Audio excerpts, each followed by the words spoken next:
Untuk mencegah politisasi terkait suku, agama, ras, dan antar golongan atau SARA pada pemilu 2024, Badan Pengawas Pemilu Bawaslu bekerja sama dengan berbagai pihak menyusun bank data.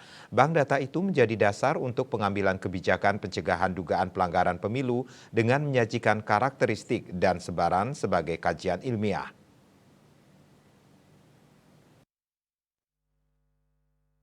Anggota Bawaslu RI Loli Suhenti mengatakan hal tersebut dikutip dari kantor berita Antara Kamis 7 Desember.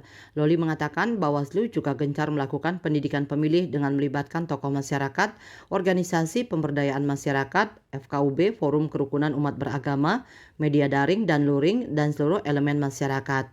Bawaslu bekerja sama dengan Kementerian Komunikasi dan Informatika, Kominfo, TNI, Polri, Dewan Pers, dan platform media sosial untuk mencegah kampanye identitas dan provokasi di media sosial dan media massa.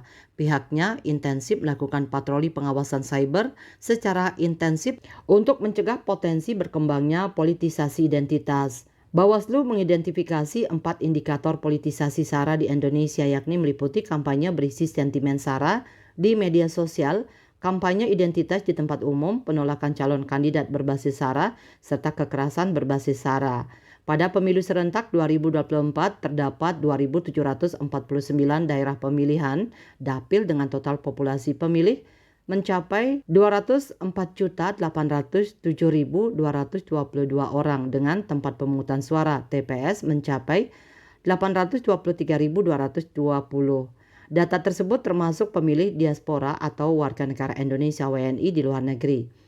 Pemilu 2024 ikuti 18 partai politik nasional dan 6 partai politik lokal. Pemungutan suara pemilu 2024 dilakukan secara serentak untuk memilih calon anggota legislatif serta presiden dan wakil presiden pada tanggal 14 Februari 2024.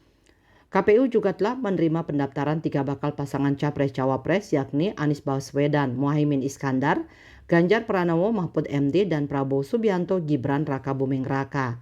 Masa kampanye pemilu ditetapkan mulai tanggal 28 November 2023 hingga 10 Februari 2024. Bali Post melaporkan.